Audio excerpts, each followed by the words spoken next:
Six Nations round number 2, folks. Final game of the week is Wales hosting France. Apparently, there are still a fair few tickets remaining unsold for this one, as expectations are pretty low for Wales ahead of France coming to town. France obviously opened their campaign with a big, impressive win over the Irish at home, and they've left things pretty stable. The Welsh have made a few changes, but as I said, expectations are low. The recent record against the French is not good. They are teams in very different places at the moment. But hey, Six Nations always has a few surprises, but it will be a hell of a surprise if anything but a French victory occurs here. We'll go through the squads which have been named. What have the coaches been saying? Some of the recent history prediction stats. You guys can let us know your thoughts on how it's going to go. For Wales, a few changes for Steve Tandy. He has been, keen to tinker a little bit. He had some standout guys last week, but it was an uphill performance at times. And I feel like fans will be happy with at least some of the changes. I'm not quite sure why he hasn't gone with an extra forward on the bench, because the French pack looks monstrous. But it's a 5-3 split.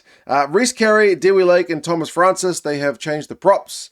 So the starting guys are on the bench, and the bench guys are starting. So it's a little bit of rotation rather than wholesale changes there. Lake still captains the side. He had that one kind of calamitous error last week, Dewey, when he didn't tap the ball 5 meters up from the English line. That was one of many unforced errors or just mistakes last week from the Welsh. They need to eliminate some of those. A lot of those. Jenkins and Beth, the second row is unchanged. Jenkins, tackle machine. Like 17 tackles last week. He's always good for a big defensive shift. He's generally Wales' top tackler, so expect similar from him this week. Aaron Wainwright, Alex Mann, and Ollie Cracknell is a changed back row. Nobody's got the same jersey on as last week. Cracknell comes into the side. I think a lot of people were kind of looking forward or hoping that Cracknell would play last week, like a physical bit of mongrel against the English pack. Well, he gets a chance against the French, which means Mann switches to 7 and Wainwright switches to 6. Wainwright was busy on the carry. He had 13 carries, 6 defenders beaten, and 30-odd run meters. So not astronomical stuff, but in the context of the Welsh ball carries last week, he was probably your best forward on the ball carry pretty comfortably. Thomas Williams and Dan Edwards continue on at 9 and 10. They still like to kick a bit more off 9 than 10, but both guys are quite capable of that. And Dan Thomas set up the one try last week with the kick, so they are quite happy to put a boot to ball. And then a change which I feel like a lot of fans will be pretty pleased with: Joe Hawkins coming in at 12. Ben Thomas is one of those guys kind of under the spotlight for not potentially performing to the highest level when given a chance in Welsh Red.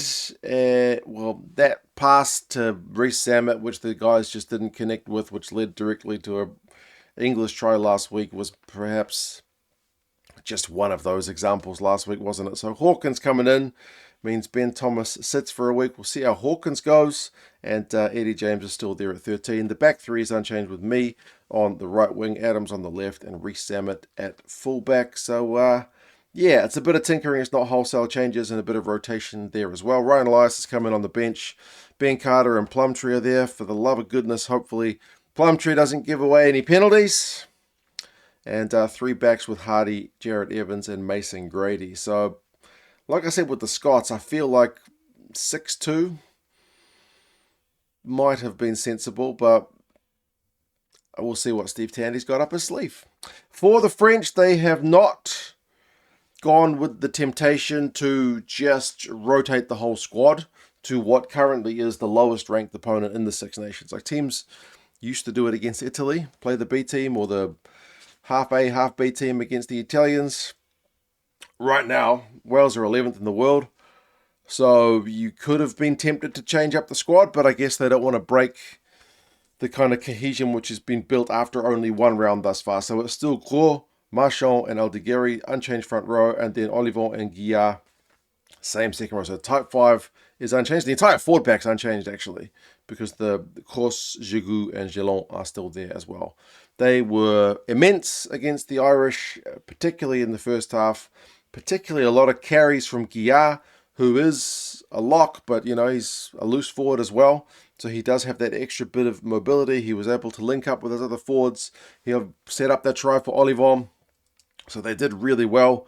Gillon was the top tackler of the French outfit. So yeah, there were good signs from the French all round. They certainly had a lot of direct carries up against the Irish backline as well when given a chance from set piece. Dupont and Jalibert continue on at 9-10. Jalibert, you felt like in the absence of Intermac, still looked the business. He scored a really nice try. He was able to push the team around the paddock, and with Ramos taking the kicks, doesn't have that bit of extra pressure on him. Dupont played a decent whack of minutes. Was it 60 or 70 odd minutes? Even though it's his first international back last week for a wee while, they didn't feel the need to pull him early. So, yeah, it's a good 9-10 combo in Dupont and Jalibert. And then it's a new midfield because Deporté and Moefana are injured. And it's kind of not surprising in a way because they got through a lot of work last week. Moefana was carrying at Sam Prendergast all day last week. And Deporté was the leading guy with broken tackles because he was into a bit of everything as well. So they have had to change the midfield. They've got a debutant in Fabien Bro-Boire in at 12, Boire, and Emilien Gaitan at 13. So it's an all-Po midfield, which is a nice one. I think Galtier was quite happy to kind of keep a bit of the cohesion going between his midfielders. So it's a nice one. And then Atisogbe completes the kind of Po backline with him still on the right wing. He scored a try last week. Bielbiere and Ramos, so the back three is unchanged from Galtier. Lamotte is in as the reserve hooker this week. Netti and Montagne still the same.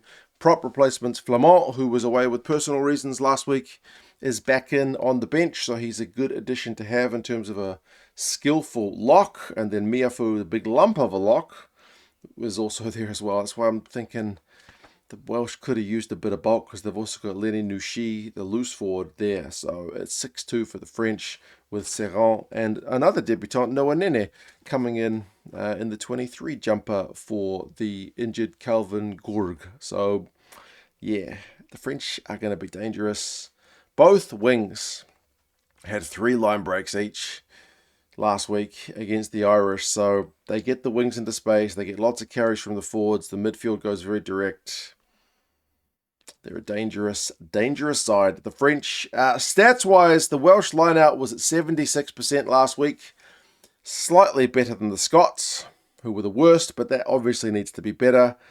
And discipline, man. Like 16 penalties conceded. I think it was 10 by halftime. And 4 yellow cards is horrendous.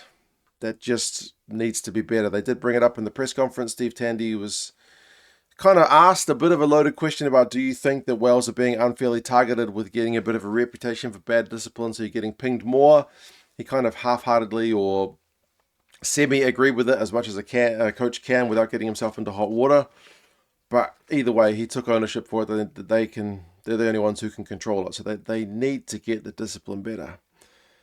France, blitz of a first half last week against the Irish, finished with 13 line breaks and 35 defenders beaten. That's against, at the time, number, 4 in the world, Ireland. They're playing number 11 in the world, Wales, now. So if they do anything like that, it could get messy. They did also have 22 turnovers conceded in that game in the wet conditions. So France, what I'm trying to say is, dropped a bit of ball. Imagine what they might have done if they had retained a bit more possession. Their recent record against the Welsh is pretty good. Across the last 5, they have won them all. I don't think Galtier has ever lost to Wales since taking over. Their last loss to Wales was the 2019 loss. So average score is 34-18. They don't tend to be close. The closest was 2022, which was 13-9 in Cardiff, where the French got a win. But the last year, 43-0. The year before, 45-24. The year before, 41-28. So there has been... there was also a 32-30 back in 2021. So the gap has gotten increasingly vast in the last few years. The bookies are saying comfortable French win by 31 points. Maybe this is why there are so many tickets unsold. The Rugby Forecast algorithm's a little bit more conservative, saying 24 for the French, but 3 or 4 tries to the good. That is the prediction. Is on the Principality in Cardiff. It's a 3:10 local kickoff. New Zealander James Dolman is the ref, so I got my Kiwi connection. I'll be getting up to watch it on a Monday morning at 4:10 a.m., but I really hope that the Welsh can overperform and maybe the French have a little bit of an off day and we at least get a rugby match and not a massacre, but we will see. You guys let us know your thoughts. If you want Six Nations merch, jerseys and jackets and all that kind of jazz from Wales or from France or Italy or whoever else, check the link down in the description. I'm an official partner of the Six Nations store. So if you want to get some gear, use that link. It tells them 2 cents sent you. Help me out. But yeah, it's a bit of a mismatch on paper. You guys let me know your thoughts. Take care, and I will talk to you guys again soon. See you later.